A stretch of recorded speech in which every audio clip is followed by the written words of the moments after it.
sometimes not having sex is better than having sex, right? Like the talking slow in my ear and the kiss on the décolleté. I'm mad you called it that. What is it? What is it if it is not a décolleté? As Black women, we have been bound by ideas told to us, ideas that were strong suggestion that were not to be veered away from, ideas that stifle our creativity and limit us to boxes. These ideas mold us into the societal view of perfection for who or what we should be. We have been told in not so many words that our bodies are not our own, and so we treat them as such. Well, it's time for us to reconnect to ourselves. Join me as I gather with friends and professionals to talk about the many facets of Black pleasure. This is part of our healing and the discovery and exploration of who we are and who we desire to be. There is liberation in pleasure. Let's journey on this pathway together. But I think it's the emotional safety. Yeah. It's I'm going to stay here. Number one, because I don't think they know any better. If you've never really experienced if you've never had a good sexual experience, how do you know what you're missing? But I feel like if that's the case, if you have that, if you know that there are all these other foundational pieces that you really want that might be harder to come by, then when it comes to safety, do we not feel safe enough to have conversations about what's good, what's not good, even if you may not have the answers? Because again, it goes because if I tell you you're bad, what would you do? But you don't have to say that. No, but that's what it comes down to. I am telling you that you're giving me something that you're not doing well at. Mm-hmm. But if we love each other, like if we're in a loving relationship, can you not? I mean, would it ideally, in my mind, when I give feedback, it's not because I am rejecting what you're giving me. It's not because I don't like or I don't want to be with you. And I can see how it could strike the ego, 100%, which can be hard for some people who aren't in touch with themselves. But it's like, I want this because if it's good for me, it could also be better for you. But not a lot of people live in that space, and that comes down to the area of the whole topic of differentiating. Like, how differentiated are you? Like, how responsive are you to the critique of others? Can you hear somebody say, that's not good for me, and be able to say, like, you know what, as a human, you have an opinion? Because it's better than being alone. But it's all... Can you tell yourself that? But that's what, as you're saying that, I was like, these people can't even have this conversation, this constructive criticism with yourself. Right. So if you can't talk to yourself and say, I'm not saying break yourself down, because we're very good at doing that. But or some of us, I know I am. But I'm no longer that way. I'm changing. But we can't even have that conversation with ourselves to say, like, okay, like, this isn't working for me. So how can you even bring it to somebody else in a way and not understanding your language? And then you're not understanding the language of the person you sleeping with? Yeah. And for me, as you're talking, I'm thinking, well, we could just say, well, I like it when this is done or this is done. Yeah. But then I had to stop myself from saying that, because if you don't know what you like, you couldn't even have a conversation. So it is always going to sound like that's not good. Mm-hmm. Right? And then what? Right. But then if you're talking to your partner who has an idea coming in that I should know what I'm doing, and I am the person that's giving pleasure. So both of you are just coming from terrible places and trying to make something work. But how do you now tell this person who's already coming in with the assumption that my job is to give you pleasure, and I'm telling you that you're not doing a good job at it? What does it do to that person? Oh, absolutely. You know? And it's not even like I could coach you through it because I don't know myself what I like in order to coach you. Right? But if we learned ourselves, we could coach in real time. Move left, move right, move up, move down. Right? I think I could say that now. But again,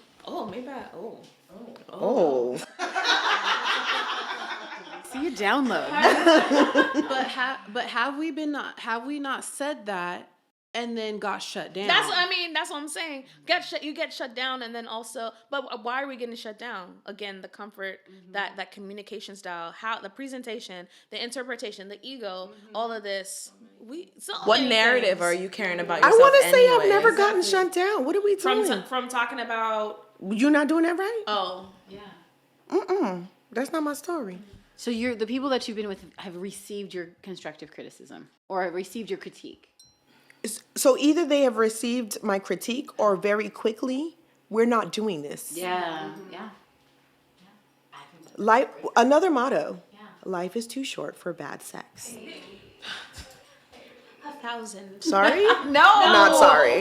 You should not apologize for that. Right? I mean, But I think for someone like you already carry a level of like, this is what we're doing. Like this is what I demand. This is what I need. This is who I am.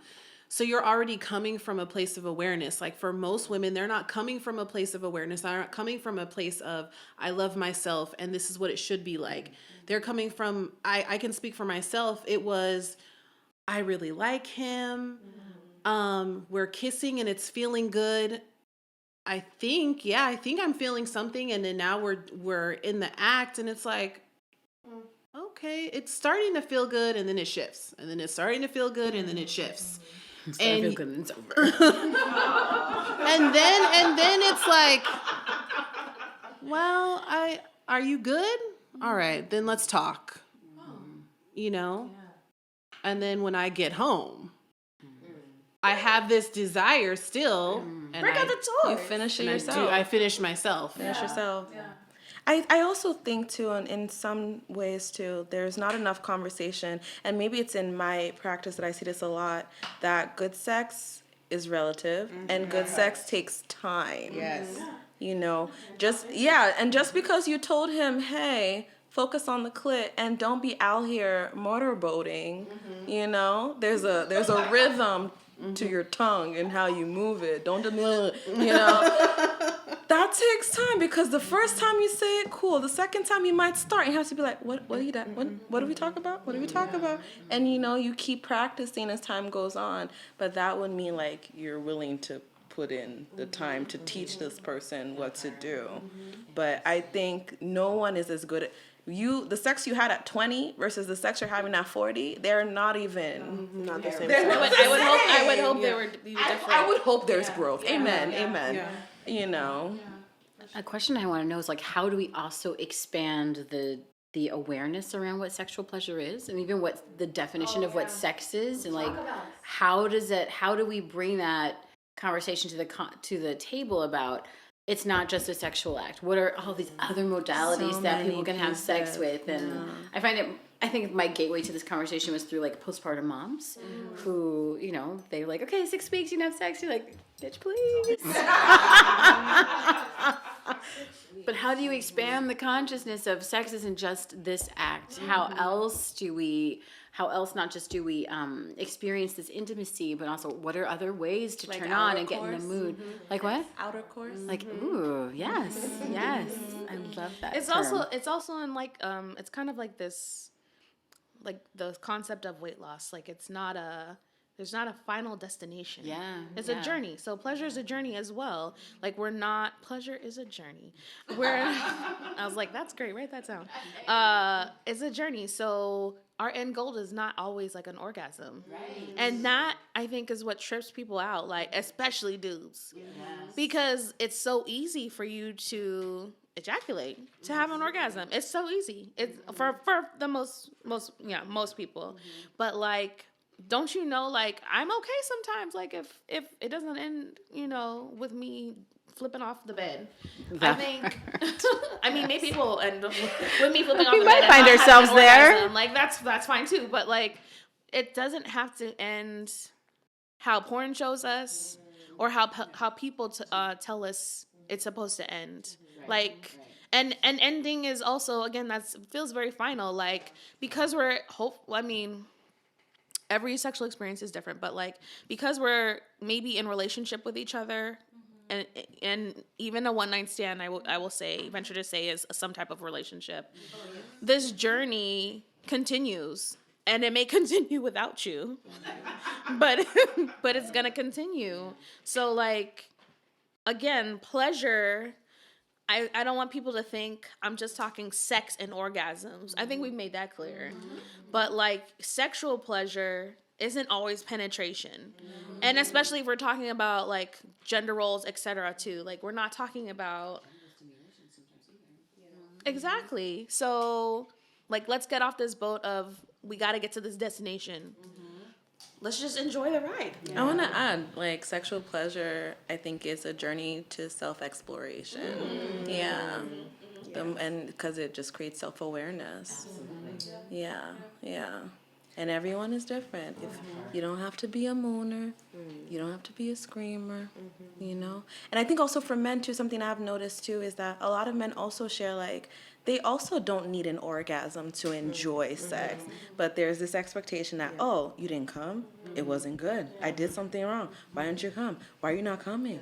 And they're like, I just enjoyed being with you, and the feeling was nice. The blowjob was excellent. I don't have to come. I'm sorry. But now they're shamed into, if you're not coming, you're not expressing your full sexual self, right? That's not what it is. And as you're talking, sometimes not having sex is better than having sex, right? Like the talking slow in my ear and the kiss on the décolleté. I'm mad you called it that. What is it? What is it if it is not a décolleté? You mean the neck?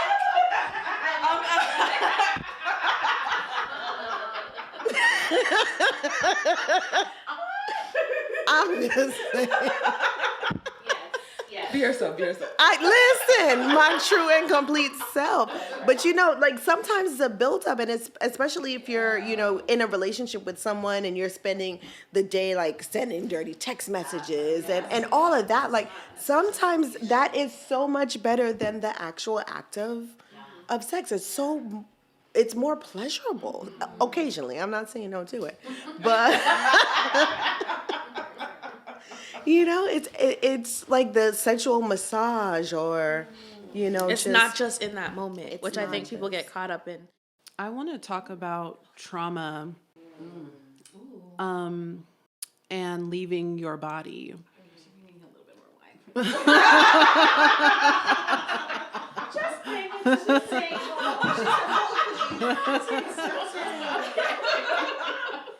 Because I feel like that's part of it, whether it be mental, emotional, or physical trauma that we carry from our own experiences, but also vicariously through others. And then also this idea that you brought up of being the caretaker. If you are walking around always caring for others, don't see the value, so you don't make the time, or you just don't feel like you can to have pleasure for yourself, just in general. Then we add trauma. You could be, lying there and wanting to feel connected, but you don't, because you're out of your body. And I think that's also a lot of Black women's experience, unfortunately. Because it's about play. Yes. And you can't play without being free. Exactly. Yeah. So it comes We are our childhood selves. We just play in different ways as adults, right? Mm-hmm. You bring up this word play. I mean, you can't play when you don't feel safe. No. It's true. So I think this question that you asked in the beginning of like, where do we start? I think we have to start with awareness, and bringing up these questions of like, what does pleasure mean to you? And I think it has to start outside of the bedroom. It has to start outside of the bedroom. Like, do you create time for yourself to feel good? And what does that look right? What does that look like for you? I've been fighting for a while not to bring up Maslow's hierarchy of needs, but literally, that's how we have to function in that space, though. Well, yeah, it is. But I was trying not to be that guy, right? Tell us what it is. You're welcome. Tell us what it is. But because we think of Maslow kind of in our everyday lives, but we need to think of Maslow in the realm of pleasure as well, right? If we're not feeling safe, if we're not feeling free, if we're not feeling cared for, how can we get to this other pinnacle? You don't have the bills aren't being paid. There's you're in a relationship with like some form of violence. Mm-hmm. I mean, it's just very hard to think, oh, I'm gonna like allow myself to be present and be free, and I'm just going to like enjoy this rabbit. No. How? You know? I have 100 million other things on my mind. So I can't. And to your point, right? Like, and this with the dissociation, like, yeah, some people are dissociating because of trauma, and other people are dissociating because it's okay. Let me check off my to-do. Just another thing. I mean, so this makes me think pleasure then becomes a privilege. And so how does it get shifted from being a privilege to a priority? Like, how do these needs get, I mean, yay for supremacist systems. Big link. But really, like, how do we, in my mind, I don't have a solution. And so, like, the question becomes, and how do we shift it from being privilege to priority? Really, I don't know. You know, we avoid so much. What were you just saying? You don't talk about it until, trauma, until you get in a close circle and like, oh, this happened to me, this happened to me. Same thing, miscarriage, this happened to me, this happened to me. That's right. Abortion, this happened to me, this happened to me. And it's like, all of us are holding on to these toxic secrets because of what we've been told, because of this checklist of things to do for so many different reasons. And we have to start, I know, because if we acknowledged all of what we have as power, girls truly would run the world. And people are afraid of that.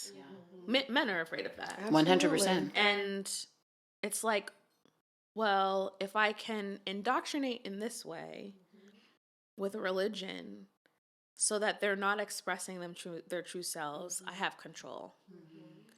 If I can make them feel shame about their body, I can assume control. Like, that's what I think power is what it boils down to. So having these conversations early, like, what is our ancestral right anyway to tell these young kids, like, or young girls, you have this power within you. You hold something that's so great that they're going to try to destroy it, but you have to, like, preserve it for yourself. And I use the term preservation cautiously because, again, children will interpret things that part in a different way. Yeah. So it's also in the example of my body as being a private space. The conversation later on could have been, did you understand what I said? Tell me what you thought I said when I told you about. And maybe we would have gotten to a place of, not that my body isn't for anybody to be seen, but, like, I just need to be protective in certain spaces. So, like, developing the conversation and not just leaving it as, this is what you need to do.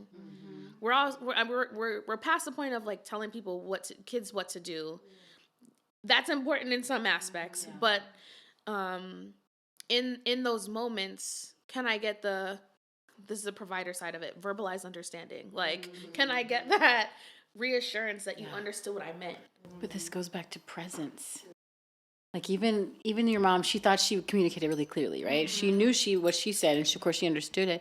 And all children will have, like, this first story about sex or birth or their bodies or whatever that they carry into their adulthood and then have to dismantle themselves. But then again, this is where we get to, again, the privilege, but to be present, to make sure, right? To double back, to check in, to have more conversations, make sure you're expanding as they have more ability to understand. And respecting what their boundaries are. And allowing them to exercise the power to explore what their boundaries are. Some people would want to have sex, and some people are like, actually, I don't want to. And in you choosing not to does not mean that you're not a sexual person. And I think for me, it's been so big on letting people know that whether you want to have sex now or whether you want to have sex later, you can still explore what sex means to you in whatever boundary you want to. It shouldn't be a don't touch. Like, a great example is, like, just being able to sleep naked. That is such a sensual thing that we don't think. Like, letting your skin feel those sheets and just allowing you to.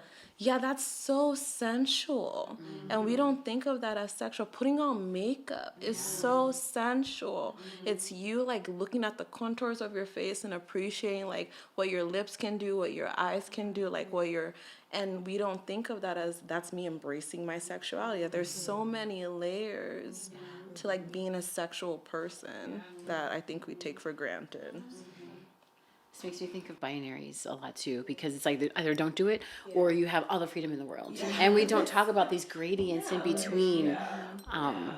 It's really, so really that powerful. you get to a place where you can decide, when do I want to experience pleasure, this way or this way or this way. I think it's not necessarily like giving them the opportunity to know what it is, but allowing them to be able to figure out how can I have ownership over my sexual dial, and where do I want to spin it to, versus a sexual switch that's just like on and off all the time, because we don't work that way.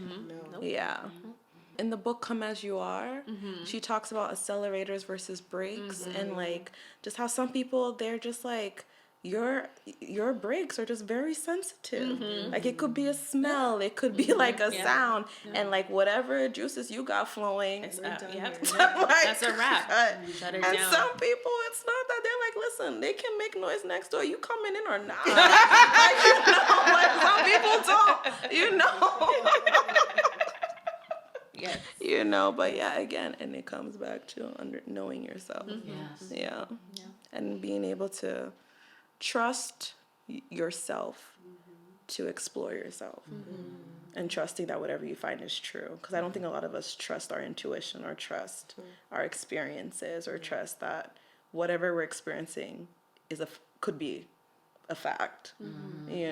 We're so quick to think, oh no, that couldn't happen. That's probably not true. Oh no, we need somebody else to validate our experiences for us.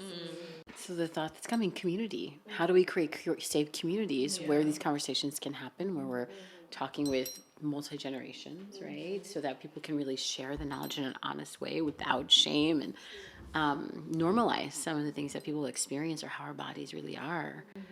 I'm dreaming up a red tent in the back of my head. It's so important for us to share these stories. 100%.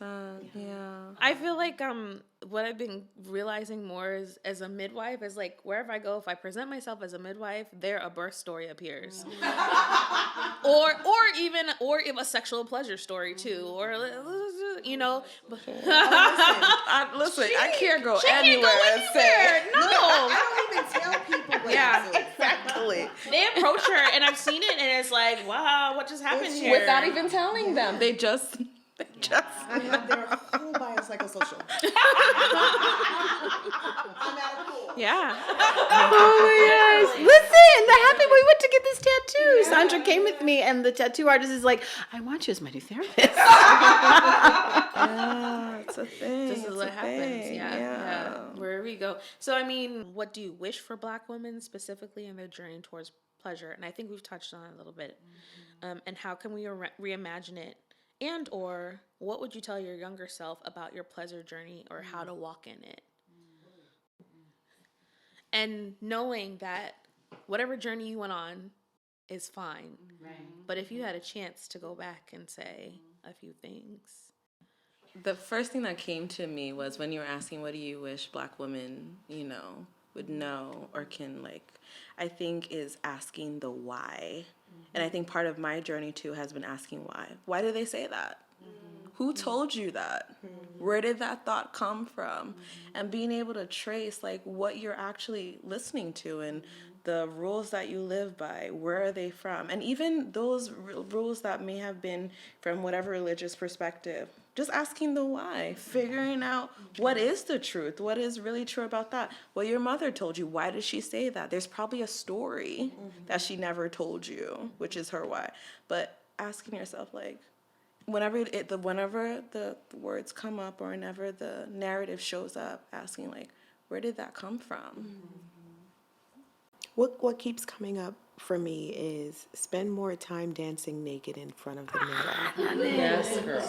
Yeah. Right? Yes. Mirror work. Yeah. Right? Because when we're comfortable enough to look at ourselves and move, this is the beginning of understanding our sensuality and our sensuality and our sexuality, and even our pleasure, right? And getting to know our bodies and comfortable with our bodies. So that's what's coming up for me. I think that's what I want for Black women.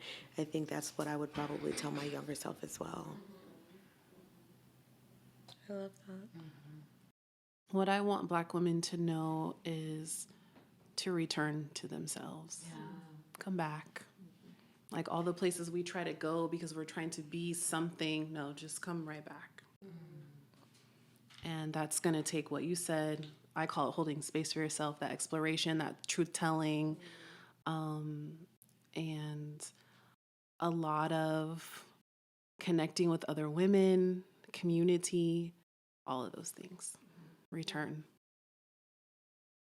All right, you have another go around for that second question?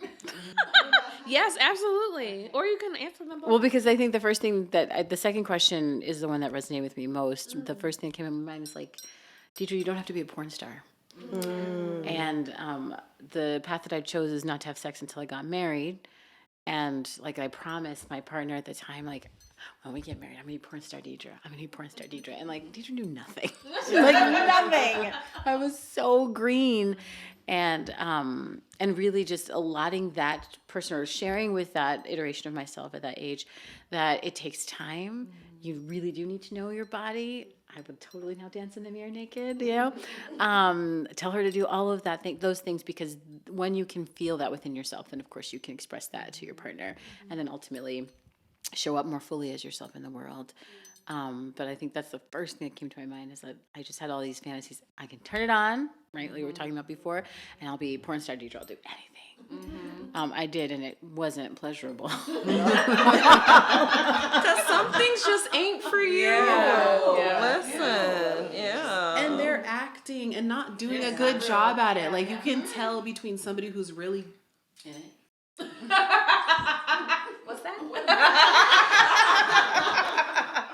Because what I didn't say before is that sex is energy. Yes. Right? So you can feel that energy whether somebody is really there or they're just going through the motions. Right. You know? Yeah. Even in a porn. Especially in the porn. Right?